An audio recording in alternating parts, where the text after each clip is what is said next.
Hello, welcome to the Love Your Lawn podcast. My name is Loudon Granger, and today we are talking about tea, tanks, and toot. For more lessons ranging from life to lawn, be sure to like and subscribe and check the notification bell icon. Let's begin.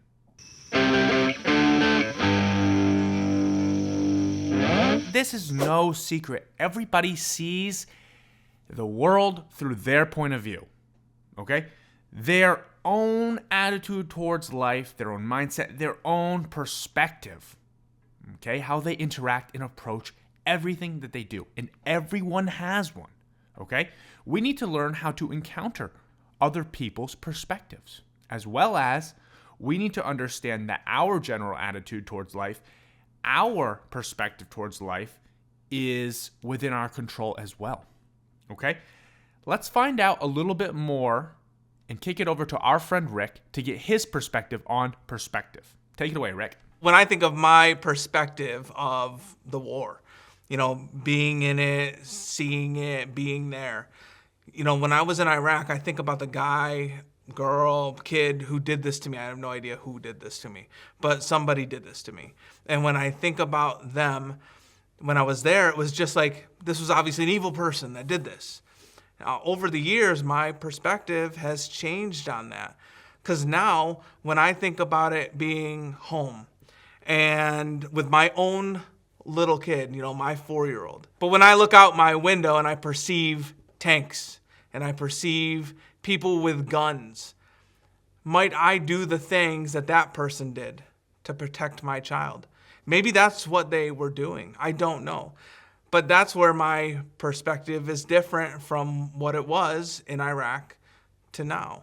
And I would also tell you that my perspective is better now than it was then. Because if I just believed my whole life that that person was evil, then that evil is a part of me.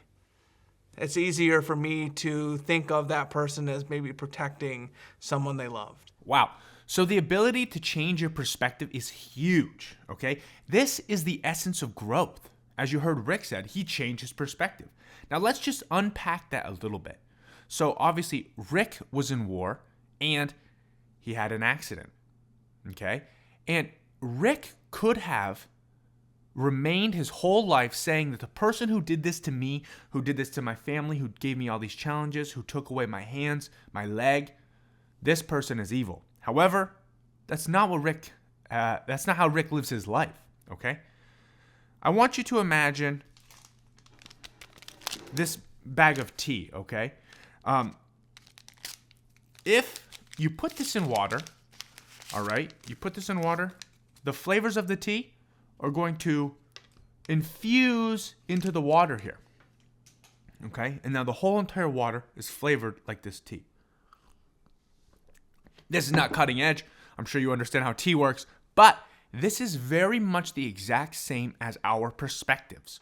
However we start to think and view the world and take our attitude towards life, just like the tea, it will infuse into everything we do. So, in Rick's case, when he's talking about this person was evil, he said he had to let go of that because that piece of evil that he viewed on that person was actually living within him. All right, so just like the tea, it was starting to infuse into his own life, and Rick realized that, and he had to change his perspective. It's a very subtle aspect of what Rick said, but now because of that change of perspective, it opens up to a whole bunch of other things. It starts to allow Rick to heal emotionally, as well as physically, but emotionally, all right?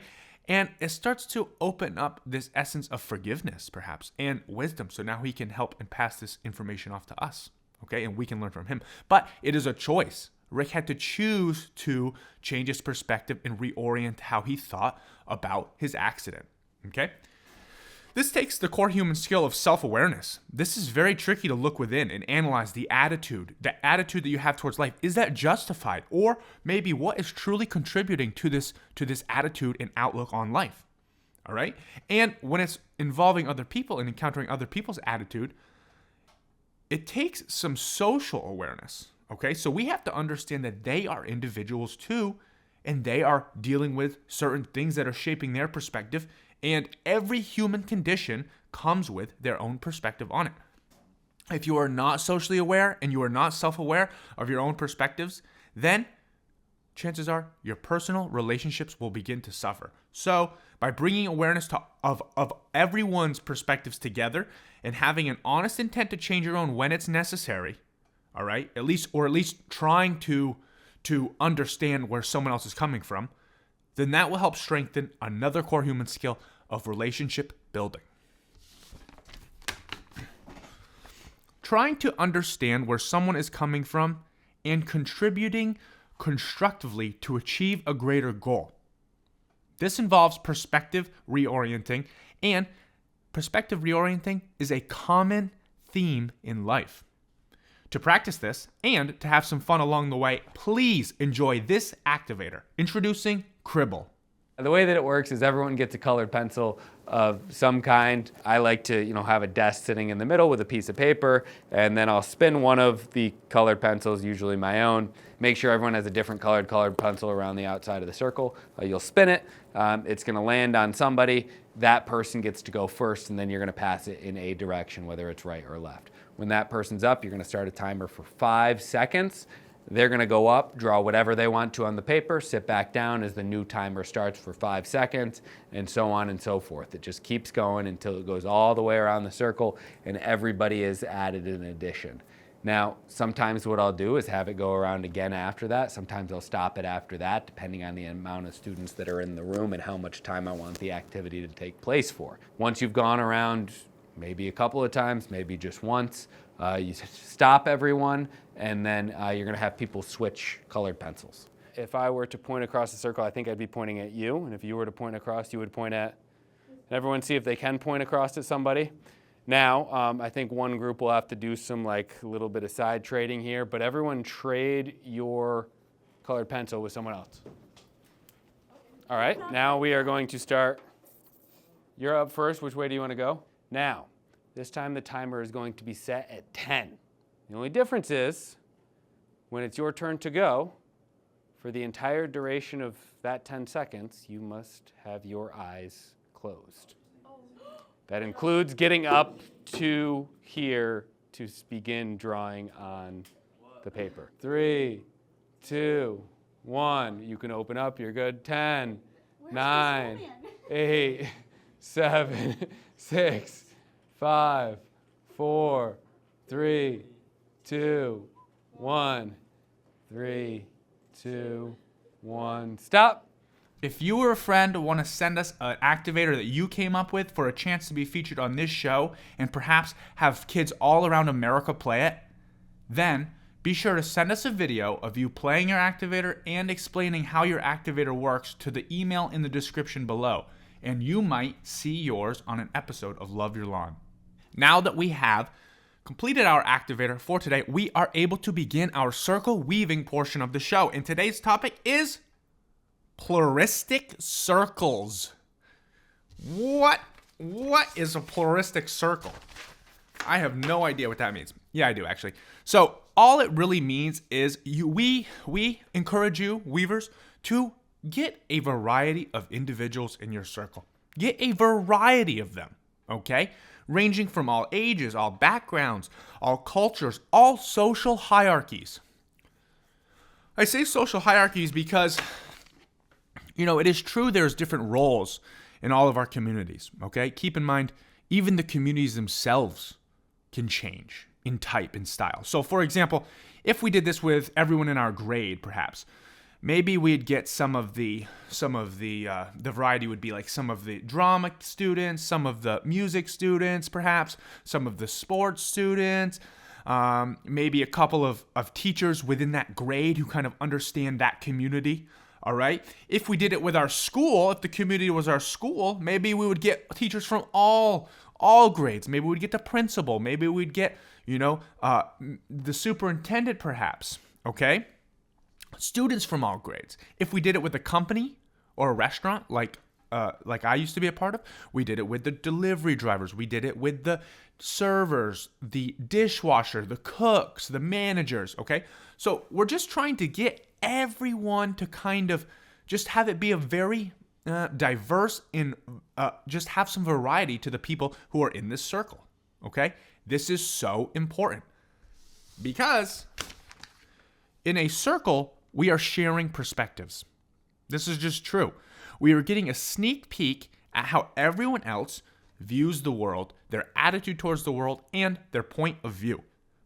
I kind of joke around. I like to think about it like when you go to Costco and you have the little samples of all the little treats and stuff before you buy it, see if you even like it. I mean, it's just a sample. That's how the circle is. It's a perspective buffet, if you will. And the more variety in the samples that you can engage with, the larger understanding on some of these worldly topics you'll have, because you've gotten to hear from everyone and try a little bit about from where they're coming from their point of view. Now listen, this is another thing it's very important. When you're trying to solve tricky, difficult problems, it is very important that your circle involves a variety of people, because each person will bring a new outlook on a problem to be solved, and they'll approach it from a different way. And I guarantee you will find the best solution to that problem by having all of these different directions and angles coming at this problem, and you will be able to find the best, most universal way to solve a problem. Just a little tip there. Also, it connects us with other people in our community, because the reason why we're kind of crossing this barrier of these little internal hierarchies within our little groups, within our community, in this circle group is what I'm saying, I might find that I actually do have something very much in common with the person that I previously thought I didn't have anything in common. I can't relate to them at all. We're in no life situation are we the same. But because of this circle and because of our time together, I realized actually, instead of being so distant with this person, we're actually quite close. We're both humans and we actually share a lot in common. So this can really fortify the bond of a community. All right? So as the weaver, before the circle begins, we really do encourage you to invite as many different people in many different walks of life to join your circle. Okay? And that will close the circle for us today. In other news, AuSable and Chazy High School leadership students both went to the Peru High School for a day. And we get to go report live on location. Here's a little clip from that. We are here today at Peru Central School here in New York, Peru, New York. And we are here today only because history has happened. We had 3 schools come together to this location to share and circle up and discuss some pretty challenging things that students are facing all across America today in this modern age. AuSable Valley sent their students up. Chazy sent their students down. And they met at Peru and decided to have some great conversations and share a little bit of pizza in the process. This generation has such a strong feeling of isolation that to feel like you aren't by yourself in a completely unknown world it's so comforting to know, and you build relationships with the people that you're talking to. So it's very important to me and my school, and I'm sure these other schools visiting as well. Yeah, I like getting a fresh sense of people, because like he said, kind of seeing new people is nice because you see the same people every day. It's always fun to see how other schools interact with each other, because I've never met any of these people before, but having a conversation with them that you would never think to have is pretty cool. I don't really think I've seen anyone on their phones today, which is usually a big problem, and especially our age in groups of people, you'll see a few people in the corner on their phone, and what we're doing today, I feel like everybody understands that and wants to be here, so I like bringing other schools into it. I wish we could bring more, but I think this is a great program. What an incredible circle, by the way. That was 3 schools, 3 separate towns, and this is truly the embodiment of sharing where you come from, your point of view, and sitting down and sampling other viewpoints. Okay? So great job to all 3 of those schools. Fantastic work for practicing some social awareness, crossing the boundaries, exploring each other's points of views, and also some self-awareness, because you're spending time and even analyzing how you feel and how you see the world, and maybe perhaps why you see it that way. And remember, just like Rick said, being able to understand and possibly change or grow your perspective can greatly improve your life, and this is the perfect environment to collect those samples. So Great job to all of those students, and thank you, Peru, for opening your doors to us and all the other schools and hosting. Very good. Perfect. If you or your school want to be featured on the Love Your Lawn podcast, be sure to shed some light at what's going on at your school and send us an email. Our address is in the description below. And remember, loving your life starts by loving your lawn.